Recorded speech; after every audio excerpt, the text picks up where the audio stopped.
Hi, friends. Pastor Clark here with Coffee Creek Church, and thanks so much for joining me for this teaching today.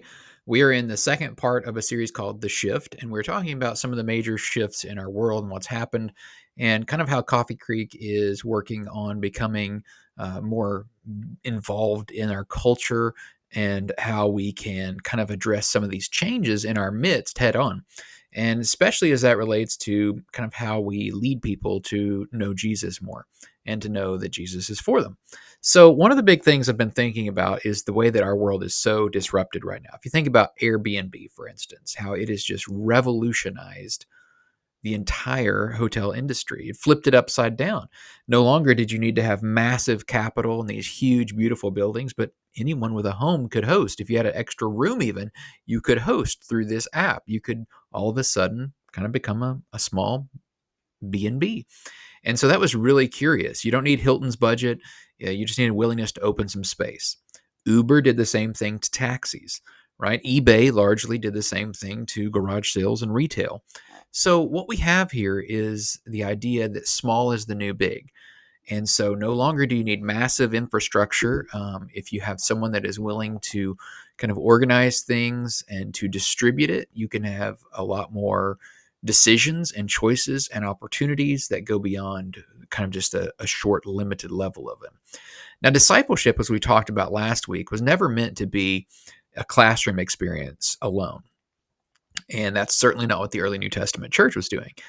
But it's also interesting that discipleship was never meant to be led by just a pastor or a clergy or a professional Christian, right? It wasn't meant just for super Christians. It wasn't meant just for the Billy Grahams of the world or even the Mother Teresas of the world. It was meant that anyone would be able to open space for God to do his work, because we believe that God through his Spirit is actually the one doing the work, actually the teacher, actually the one leading us, not institutions, not people, not pastors, not charismatic folks, anything like that.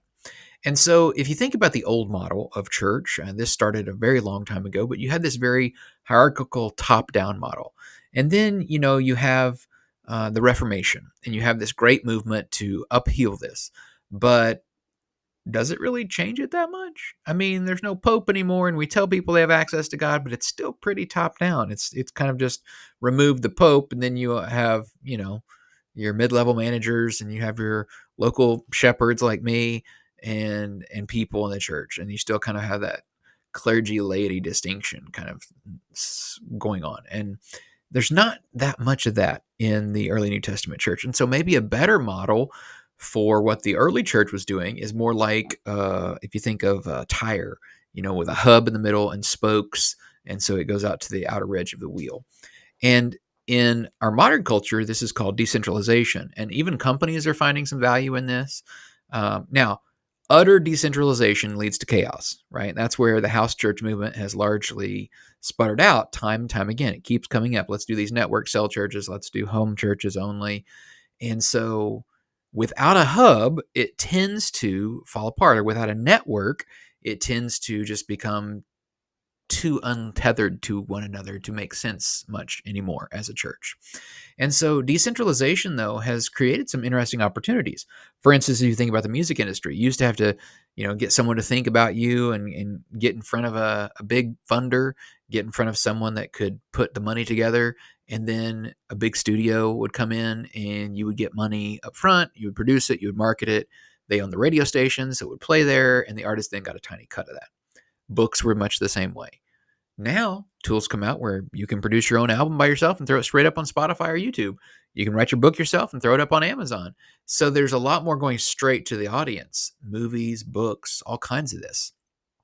Church has lagged behind largely because of denominations. They were kind of the power broker there in that situation. They decided where churches would go. They decided how they would get started. They decided what the standards were and who would teach and all that. And so it was top down, but it's really not that way much anymore.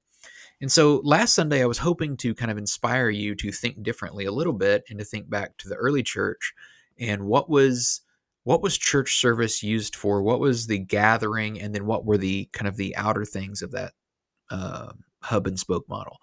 And so we talked about homes, and I tried to plant the idea, and I'm not sure how well I did it, so I came up with another analogy this week. But What would it be like if Sundays were really a moment to spark and inspire you, spark conversations in your families, in your groups of friends, at work, inspire you to, take on something new, inspire you to love better, inspire you to care for others better, inspire you to become the hands and feet of Jesus? What would it look like if that was where Sundays really started? And so the analogy I came up for this week is it's like the appetizer. I think Sundays are like the appetizer. Now, we did a little poll on our private Facebook group for Coffee Creek called the Creeker Cafe, and 92% of you that responded said chips and salsa is your number one favorite appetizer. I kind of had a hint that might be, just knowing most of our church really well. And I agree with you. Yeah, chips and salsa is awesome. But that's not the whole meal, right? I mean, I have my chips and salsa, and sometimes I feel like I shouldn't have had so many chips and salsa, but I'm ready for the main meal. I'm ready for the fajitas. I'm ready for the enchiladas. I'm ready for the tamale. Like, I'm ready for what's next. And what if Sundays is not the main course? What if Sunday is the appetizer to whet your appetite for what is next, the greater thing? And so the main course could be time that we spend with others. And so no matter if that's, large or small or really tiny, micro small, but what would that look like? And I wanted to share with you a story from Luke chapter 19. I've shared this with you before, but I think this story is really indicative to what we're talking about in this series. And so Luke chapter 19, verse 1, I'm going to read from the New Living Translation. So check this out. It says, Jesus entered Jericho and made his way through town. And there was a man named Zacchaeus. He was the chief tax collector in the region. So if you recall, last week we were talking about Levi, who was a tax collector as well. So you see Jesus consistently reaching out to this kind of group of people that not many people liked. Okay. So Zacchaeus was rich. Side note, again, sorry, but in order to become rich as a tax collector, it meant you were doing something not great. Okay, it meant you were probably stealing some of the taxes for yourself, holding back from the government. So anyway, or you were taking too much. You would tell them it's 20% when they really only owed 10. So anyway, it says in verse 3, Zacchaeus tried to get a look at Jesus, but he was too short to see over the crowd. So he ran ahead and climbed a sycamore fig tree beside the road, for Jesus was going to pass that way. So he wanted to see Jesus, get his eyes on this person they kept talking about. Verse 5, when Jesus came by, he looked up at Zacchaeus and called him by name. Zacchaeus, he said, that's Jesus speaking. Zacchaeus, quick, come down. I must be a guest in your home today. So Jesus kind of invited himself to the party. Zacchaeus quickly climbed down and took Jesus to his house in great excitement and joy. So Zacchaeus wanted this. This was a good outcome. But people were displeased. So the larger group of people that were there watching, and they grumbled this. They said, he has gone to be the guest of a notorious sinner. And meanwhile, Zacchaeus stood before the Lord and said, I will give half of my wealth to the poor, Lord. And if I have cheated people on their taxes, which he has, I will give them back 4 times as much. Jesus responded, and this is what's really crucial. I want to catch. I've taught this text a number of times because I think it's crucial to who we are at Coffee Creek. But this is right here maybe what I haven't focused on so much. Jesus responds to Zacchaeus, salvation has come to this home today. For this man, Zacchaeus, has shown himself to be a true son of Abraham. For the Son of Man, Jesus speaking of himself, came to seek and save those who are lost. So Jesus recognizes that Zacchaeus was lost. Jesus recognizes that he had a lot of growing to do, but he says something really interesting there. Salvation has come to him today. Now, Zacchaeus in this little short story goes from being a spectator, right, watching Jesus pass by, to hosting this party. And I think there might be some connection for you. Maybe you're ready to go from being a mere spectator to being a part of what's going on, stepping up, being brave, taking that step of courage. And so I'm inviting you to take that big step of courage today. Host a Jesus party like Zacchaeus did. But here's the crucial thing I want you to notice that I haven't really keyed in on before. Zacchaeus hosts the party. Jesus is the guest of honor. But Zacchaeus is the one that is transformed. Zacchaeus was hosting the party. And so a lot of people think when you're asked to do something like that, you're the one that's going to be blessing everyone else. And that's true. Everyone's getting a blessing. But Zacchaeus is the one that salvation has come to his house today. his family's lives were changed forever. Maybe you getting blessed is a happy accident. Maybe it's part of the plan, but hosting is not just about you helping others. You get helped too. So it's not about having a perfect house. It's not about having a perfect life. It is about being willing to be courageous and open space where people can meet with God. And I think that's crucial to understand. People all the time, how do I serve Jesus? How do I serve Jesus? Man, Jesus said it clearly. I was hungry and you fed me. I was thirsty and you gave me a drink. I was a stranger and you invited me into your home. Serving people, remember this, serving people is serving Jesus. If you get nothing else out of this today, I want you to hear that. If you're wondering about how to connect with God, how to serve his people, how to serve Jesus, you want to serve God, Jesus laid it out. You serve people, you serve my people, my creation, and you're serving me. Serving people is serving Jesus. You want to serve Jesus? Invite people to lunch, invite people to dinner, invite people over to your house for breakfast or dessert or coffee. Spend time with people, and you spend time with Jesus. In 1 Peter, the concept is repeated. And I say this all the time, but if you see something repeated over and over and over in the text, good indication they really wanted us to take this home and do this. Open your homes to each other and share your food without complaining. God has shown you his grace in many different ways. So be good servants and use whatever gift he has given you in a way that will best serve each other. So at Coffee Creek, the way that we're going to do this, it's a kind of a re-envisioning of what we've done before with groups and courses and classes. But we're saying, let's deliver that content off campus and let's do that in a less structured curriculum-based way. And let's do that in a more early New Testament church way. But let's still have a theme. Let's focus and go deep into something. And we're going to ask you to do it over 5 meetings. And here's what that looks like. So our hangout plan for each season is to kind of have a topic, if you will. And it's already ready to go. You can see all of it in our app. It's under the word practices, the link or the button practices in your app, or you can go to coffeecreek.app and take a look at it on the website. The idea is that through each one of these seasons, whether we're going to be in the fall season, the spring season, or the summer season, that for a few months, we go deep on one topic over 5 meetings. So you have 5 different meetings, and those can be on any schedule you want.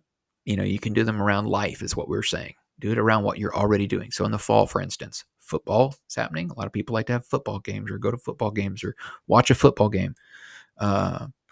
October's coming up. Do it around Halloween. Do it around candy or pumpkin painting or something like that. Thematic for the month.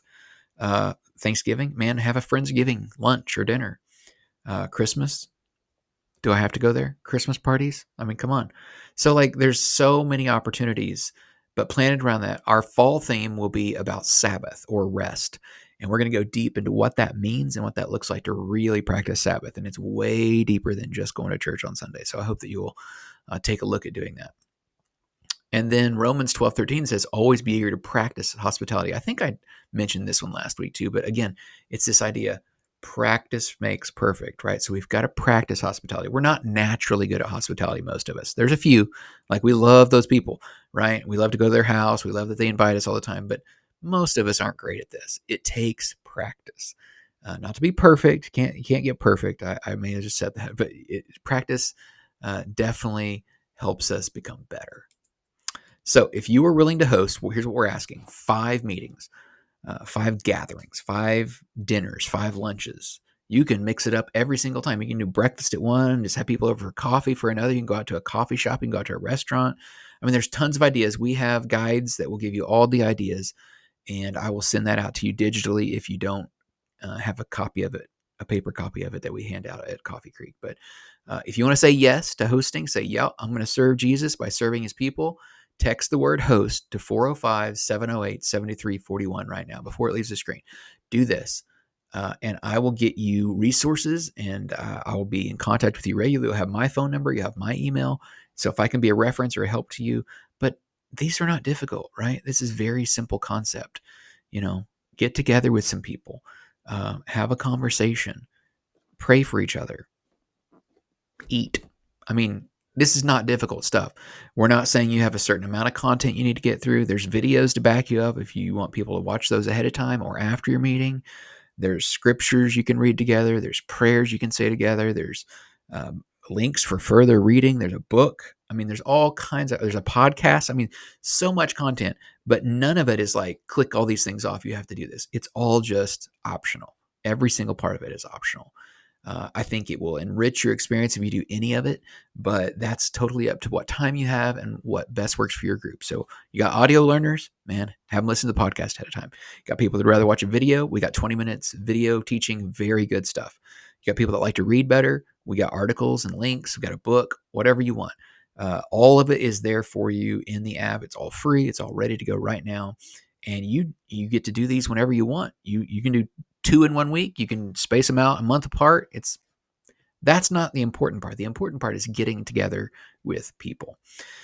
Serving people is serving Jesus. This is our practice. It is called hospitality, and that is what these 2 weeks have been about through this series called The Shift, because I think the real shift in our world right now, as broken as we are, as confused as we are, as jaded as we are against each other, I think the real practice to bring all this back together is hospitality. It's what the early New Testament church did in a world where you had Jewish people who wouldn't talk to Samaritan people. You had Romans who hated the Jews.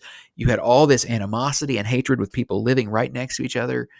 Man, the Christians just blew through all of that with hospitality. They would take care of anyone. They would serve anyone. And that message grew and went from 12 to several thousand to several 100,000 to several million to several billion today. It's something that has always worked and will always work, because at the end of the day, welcoming Jesus is best demonstrated by welcoming his people. If we want to say we want to welcome Jesus into our church, into our family, into our marriage, into our homes, into our neighborhoods, into our schools, into our nation, we have to welcome his people. Period.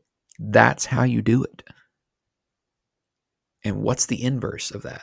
Not welcoming people means not welcoming Jesus. So I want to pray that for you. I want to encourage that for you. And that is my final thought for you today. Next Sunday, we have our Back to Church. I want to encourage you to come in person, because you can experience it online, but it's not going to be quite the same, right? We have lunch. We have a taco bar that Chef Mike is making for us. We have 4 huge inflatables, including a 60-foot inflatable obstacle course. We have sports games. We have regular bounce houses. It's going to be a lot of fun right after church next Sunday. Back to Church. It's a National Back to Church Sunday. We're calling it our Back to Church party. It starts next Sunday at 11 a.m. and it will kick off officially these groups. And that's why we need you to host. So if you would be a host, make sure you let me know. You can always drop me a line at clark@coffeecreek.cc if you have any questions. But God bless you. Have a great week, and we will see you next Sunday. Bye for now.